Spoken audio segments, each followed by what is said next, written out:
कुछ बातचीत होगी, कुछ होगा चर्चाओं का दौर, इसीलिए तुम्हें चाय पे बुलाया है।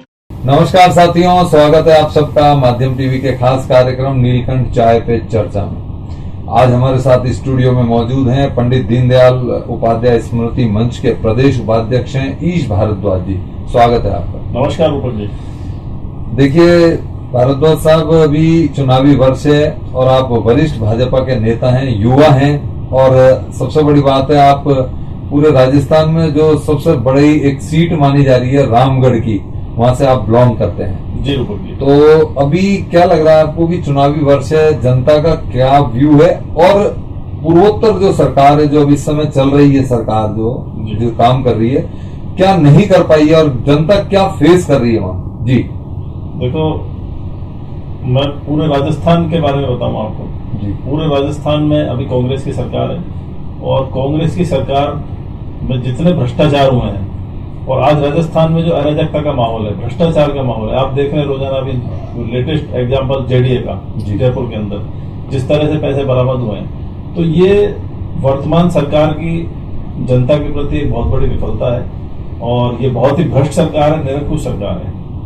तो अभी जनता त्रस्त है इनसे और जनता ये चाहती है कि बहुत जल्दी चुनाव के बाद ये सरकार को वो बदले। जी।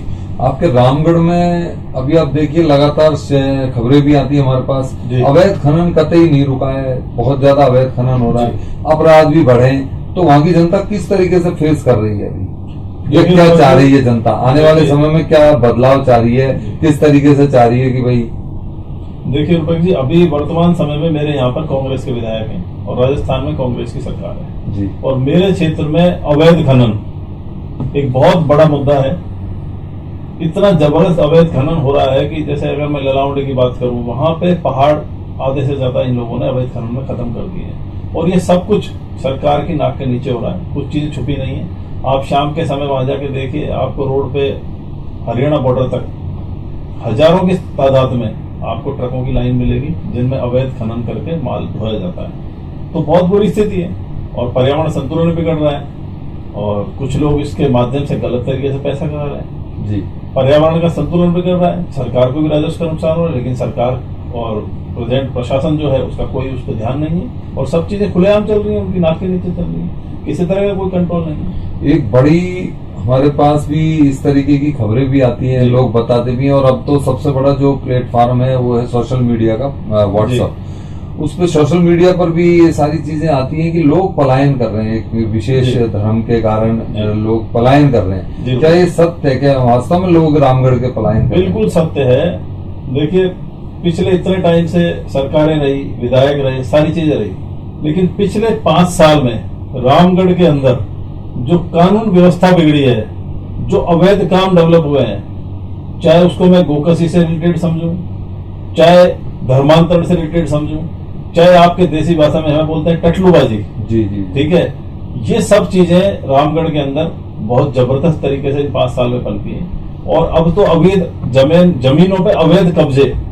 सरकारी जमीनों पे, वो भी एक नई चीज इस 5 साल के अंदर घटित हुई है। तो बहुत जबरदस्त तरीके से असामाजिक तत्वों द्वारा, मैं किसी विशेष संप्रदाय का इसमें नाम लेता, मैं असामाजिक तत्व ही बोलूंगा उनको, असामाजिक तत्वों द्वारा पूरे रामगढ़ क्षेत्र में जितने अवैध तरीके से जमीनों पर कब्जे किए जा रहे हैं, अवैध जो भी काम किए जा रहे हैं, वो इस 5 साल में बहुत जबरदस्त तरीके से पनपे हैं और कहीं ना कहीं इस चीज में प्रेजेंट सरकार और उसके नुमाइंदों का पूरा योगदान है।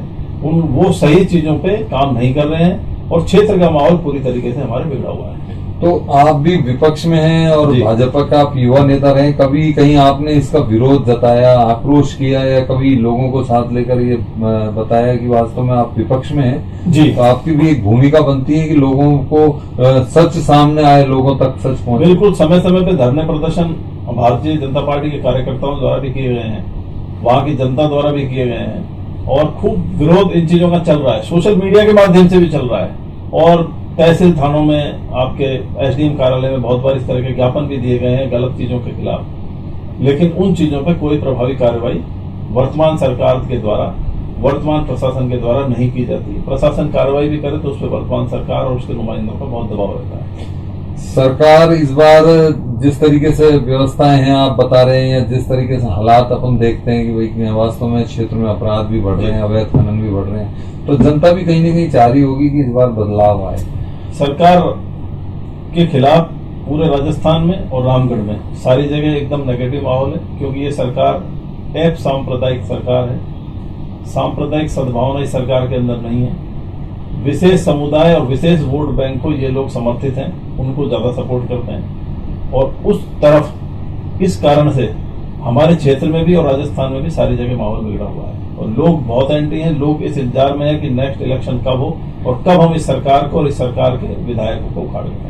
पार्टी यदि आपको चुनती है और वो करती है, तो क्या चुनाव के लिए आप तत्पर तैयार हैं अपने? बिल्कुल, मैं पूरी तरीके से तैयार हूं। और रूपक जी, मैंने पिछली बार भी भारतीय जनता पार्टी टिकट मांगा था, कारण कुछ भी रहा हो मेरे को टिकट नहीं मिला था, और जिस व्यक्ति को टिकट मिला हमने उसकी जी जान से मदद की, हर तरीके से मदद की, और हम पार्टी के कार्यकर्ता हैं, पार्टी के साथ हैं।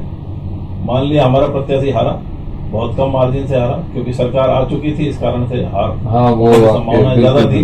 लेकिन इस बार मैं रामगढ़ से चुनाव लड़ूंगा, पार्टी मुझको टिकट देगी ऐसी मेरे को उम्मीद है, और रामगढ़ में पार्टी जो है सही व्यक्ति का चयन करेगी, और हमारे रामगढ़ का चुनाव इस बार मैं समझता हूँ बहुत ही इंटरेस्टिंग चुनाव होगा। बहुत बढ़िया। तो और आप युवा हैं, तो वहाँ रामगढ़ के जो युवा हैं उनका क्या मैनिफेस्टो, वो क्या दिमाग लगा रहे हैं कि वास्तव में युवा है? रामगढ़ का युवा इस समय रामगढ़ में किसी युवा शिक्षित और ईमानदार व्यक्ति को देखना चाहता है। वो व्यक्ति मैं भी हो सकता हूँ, वो व्यक्ति और भी कोई हो सकता है, बहुत। लेकिन रामगढ़ में एक मजबूत और युवा और हिंदू और ईमानदार व्यक्ति की जरूरत है, जो सनातन सोच रखता हो और सभी को साथ लेके चल सके, सभी समाजों को, सभी संप्रदायों को साथ लेके चल सके। ऐसे व्यक्ति की रामगढ़ में जरूरत है, क्योंकि रामगढ़ का क्षेत्रीय बात करूं तो मैं रामगढ़ का सांप्रदायिक सद्भाव इस समय बिल्कुल बिगड़ा हुआ है, बहुत ज्यादा। ऐसा पिछला इन 5 साल से पहले ऐसा रामगढ़ में कभी माहौल नहीं था जैसा आज माहौल है। जो देश में अगर मैं राजस्थान में बात करूं तो राजस्थान में अपराध की श्रेणी बहुत बढ़ चुकी है, ग्राफ बहुत आगे जा चुका है, और सरकार विफल है। उसके बाद मैं अलवर जिले पे आता हूँ। राजस्थान में अलवर जिला और अलवर में रामगढ़ अपराध की श्रेणी में काफी आगे, और पुलिस और प्रशासन पूरी तरह से निष्फल है, और ये गवर्नमेंट पूरी तरह से निष्फल है, पूरे राजस्थान में भी, रामगढ़ में भी, पूरे अलवर जिले में। तो सबसे बड़ी बात है आप युवा भी हैं, कोई इस तरीके का आपका मैनिफेस्टो है कि वास्तव में वहाँ रोजगार को लेकर या पर्यावरण को लेकर या अच्छी व्यवस्थाओं को लेकर या वहाँ की जनता को लेकर कोई एक अच्छी सोच आपने बनाई हो कि यदि वास्तव में जनता आपका साथ देती है, पार्टी आपका साथ देती है, किस्मत आपका साथ देती है, तो कोई एक अच्छी चीज आपने कोई एक विजन बनाया हो वहाँ की जनता की? देखो, मेरा विजन है, मेरे क्षेत्र में जो 5 साल में ये परिस्थितियां पैदा हुई हैं, मैं अगर रामगढ़ का विधायक बनता हूं तो मैं ज्यादा तो बड़ी बात नहीं बोलता रूपक जी, 1 साल के अंदर अंदर अगर हमारे योगी जी यूपी को 1 साल में इतने बड़े प्रदेश को, जो हिंदुस्तान का सबसे बड़ा प्रदेश है, उसको अगर 1 साल में वो कंट्रोल कर सकते हैं, और जहां पे माफिया की जड़ें इतनी गहरी थी कि उनको निकाल के फेंकने की जगह देखना भी पॉसिबल नहीं था, तो जब योगी जी ये चीज कर सकते हैं ना, तो रामगढ़ में मुझको सब कुछ चीजें सुधारने के लिए, चाहे वो खनन की समस्या हो, चाहे वो पलायन की समस्या हो, चाहे वो धार्मिक रूपांतरण की परिवर्तन की समस्या हो, चाहे वो टटलूबाजी की समस्या हो, चाहे वो गोकुची की समस्या हो, चाहे विकास का मुद्दा हो, शिक्षा का मुद्दा हो, स्वास्थ्य का मुद्दा हो, क्षेत्र की कोई भी ऐसी समस्या हो, उसको सुधारने में 1 साल का वक्त लगेगा। 1 साल में रामगढ़ श्री रामगढ़ में कन्वर्ट हो जाएगा, मैं इतना बोल सकता हूँ। बहुत बढ़िया। चलिए, हमारी टीम की तरफ से भी आपको शुभकामनाएं, आपको टिकट मिले और इंशाल्लाह आप बहुत आगे जाएं, बहुत अच्छी बात है। धन्यवाद रूपक जी, आपका बहुत बहुत धन्यवाद, आपने समय दिया, और आपके चैनल के माध्यम से मैं अपने कुछ विचार मेरी जनता तक और आप तक पहुंचा पाया, उसके लिए आपका बहुत बहुत धन्यवाद। Thank you. कुछ बातचीत होगी, कुछ होगा चर्चाओं का दौर, इसीलिए तुम्हें चाय पे बुलाया है।